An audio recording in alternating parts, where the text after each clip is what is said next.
today. In my testimony, I will address the topic of whether China is preparing for a conflict with the United States. I will begin by distinguishing between the concepts of military preparedness and national war preparation. I will briefly examine evidence for both.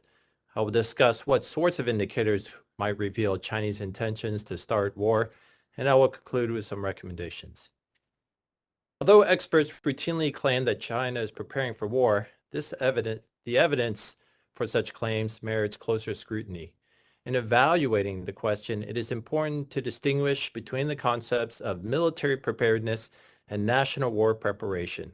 By military preparedness, I mean the breadth of activity undertaken by state to ensure its military can carry out any and all missions assigned to it. This includes investments in and development of new weapons and equipment, recruitment and training of personnel, planning and preparation for contingencies, and defense mobilization reorganization activity. Military preparedness is a normal activity undertaken regardless of whether a country's leadership believes a war is impending or not. Absent other indicators, military preparedness alone is not a reliable indicator that a country is posturing for conflict. National war preparation consists of changes to policy and procedures in non-military domains to facilitate the execution of combat operations. National war preparation is inherently more political and potentially contentious in a way that military preparedness is not, because it involves the transfer of resources normally assigned for civilian purposes to the military. Most states carry out military preparedness activity, but only countries that anticipate war are likely to endure the stress of national war preparation. In contrast to military preparedness, national war preparation provides a more reliable set of indicators that a country is contemplating war. Although there is ample evidence that China is carrying out military preparedness-related activity, there is little evidence that China is carrying out national war preparation-related activity. My written testimony provides more details, but here I will briefly highlight a few key points.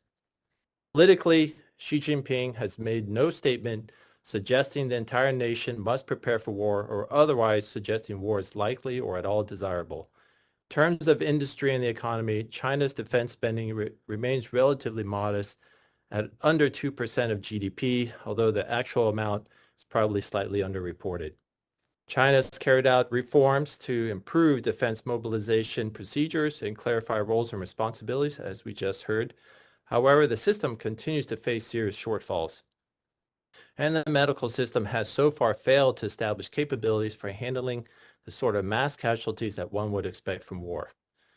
What would it take to move China to a war footing? In my view, the biggest obstacle lies in politics. In particular, Chinese leaders lack any constituency for war, and the state bureaucracy is not postured for war. Without a constituency for war, and with a bureaucracy that has prioritized economic development-related policies, Chinese leaders face powerful disincentives and major hurdles to escalating any crisis to conflict. The most important indicators that a war could be coming would consist of changes in the political posture to ready the country for conflict. What would this look like in practice? Here I can sketch out a few steps. The first and most important step would be for the national leader to reprioritize the nation's goals. Instead of national development, the leader would articulate goals of defeating U.S. power and perhaps conquering Taiwan. He would call for mass sacrifice and highlight the values of individual sacrifice for the good of the nation. Such a vision would represent a dramatic change from current policies and would probably elicit some resistance among elites and the public. Accordingly, the leadership would need to carry out extensive purges and intense indoctrination to build up a base of public support and train the bureaucracy to prioritize war preparation. Once the Chinese leader had successfully set the political conditions, however, national war preparations could proceed very quickly.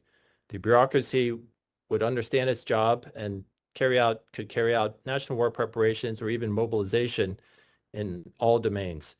Under a more belligerent political posture, the risk of conflict could escalate rapidly. Chinese leaders could plan a deliberate attack, but even if they did not plan a deliberate attack, their expectations of its likelihood and the extensive war preparations undertaken would raise the risk that any crisis could rapidly escalate into a war. Under such conditions, it would be extremely difficult to determine when and where the Chinese might start an attack. In conclusion, China has undertaken military preparedness for many years. The reasons for the military buildup vary, but there is currently no evidence that China is currently on a war footing or contemplating moving to one imminently. The political disincentives to initiating war remain compelling. This does not rule out the possibility of sudden China-related shocks, crises, coercion, feuding, all of which are possible and may well increase as U.S. tensions persist. However, so long as Chinese leaders believe a path of peaceful development to be viable, the risk of escalation to war, in my view, remains low. I conclude with some recommendations. First, to improve our understanding of Chinese intentions regarding the potential use of force and more accurately identify indications and warning of a potential conflict, the United States should monitor Chinese senior leader speeches and official documents that assess the prospects for the country's national development. Evidence of growing pessimism and debate about the viability of the current strategy would be a very important indicator of a potential change in the nation's political strategy. Second, the United States should focus more analysis on Chinese national war preparations. While analysts have long tracked developments in the country's military preparedness and mobilization system, there has been less attention paid to the non-military domains related to national war preparation. Third, the United States should monitor the mood of the public in China and among elites, as represented in publicly available media. A surge in fictitious depictions of war with the United States in Chinese movie, television shows, books, etc., could reflect both government efforts to cultivate public support for a more belligerent policy and potentially deepening public support for such a war. Thank you for giving me the time to speak with you, and I look forward to your questions. Q&A session. Dr. Heath, I'd like to start with you.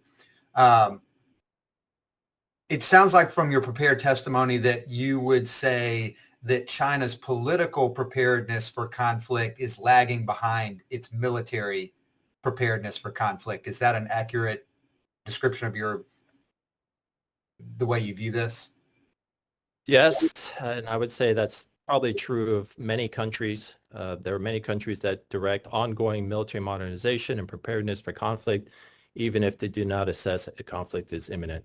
One of the things that you said, we've heard several times in other testimonies today, references the rhetoric that Chinese leadership uses to talk about being prepared for extreme scenarios or being prepared to struggle. Xi Jinping uses the language of struggle a lot. And it sounded like you don't see them doing that at this point, or don't hear them doing that at this point. But how do you square that with, I guess, other testimonies that we've heard today? It sounded like people believe they are beginning to do that, although the caveat being it's hard to tell whether the language of struggle in particular is more about the economic challenges that they're facing internally or the military side of things. So I guess, are you just seeing a delineation between what that language is being used for? Excellent question, and several points I'd make in response. First, there are different types of comments for different kinds of venues. So there are, for example, many speeches where Xi Jinping exhorts the military in particular to be ready for conflict and uses a lot of language about being combat ready and etc. That is appropriate and pretty much the norm for when the leader is addressing the military. In other speeches, especially when he's talking to the entire Congress or Central Committee, he does talk about a deteriorating security situation, and in several speeches has enumerated the actual threats. In almost all cases, the priorities are the ones he lists first and that appear to be the most threatening to CCP rule are domestic: corruption, economic stagnation, crime, et cetera, et cetera. This is not to discount the problems that China has with the United States. He does acknowledge that, but there's no evidence that I can find where he calls out for the whole nation to be prepared for war in a way that its predecessors has. Last point I'll make is leaders that are seriously contemplating war do not shy away from naming the villain. They will try to paint their anticipated enemy in the most starkest and often the most demonic terms as possible in order to make clear to the people who is to blame when the real hardships come and who the people need to prepare to sacrifice in order to defeat. Thank you. Thank you. I just have a quick question for you. You say in your written testimony that there are two ways societies can prepare for war. The more demanding national defense mobilization consists of a state-directed activity to transition part or all of the country from peacetime to war footing through such measures as conscription and large-scale transfer of resources from civilian to military use. I'd like to focus on the second part of that sentence. If a decision was made to move from war preparation to war footing, to mobilize, how long do you anticipate it would take Xi and the CCP to move to complete and execute the large-scale transfer of resources from civilian to military use? Good question. I think that would, of course, depend on the exact course of action under consideration. In the event of a large-scale invasion of Taiwan, for example, I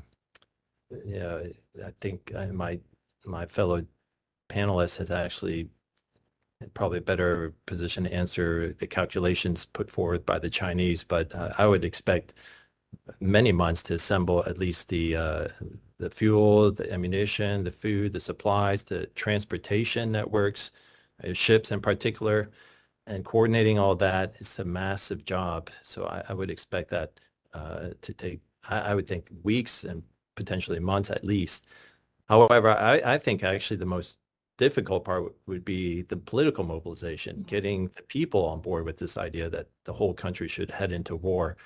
That could be quite violent and bloody, in my opinion, because I expect a lot of people would question that and challenge that, and the government would have to suppress, of course, anybody who's, well, not of course, but I expect they would fully suppress and purge people who resisted that. But could we speak to the issue of political constituency? Because it feels like this monolith, and I suspect both within society and then within the Chinese leadership, there are constituencies within this constituency. So could you speak a little bit about what those constituencies look like and who is most likely to least likely, perhaps on a continuum, to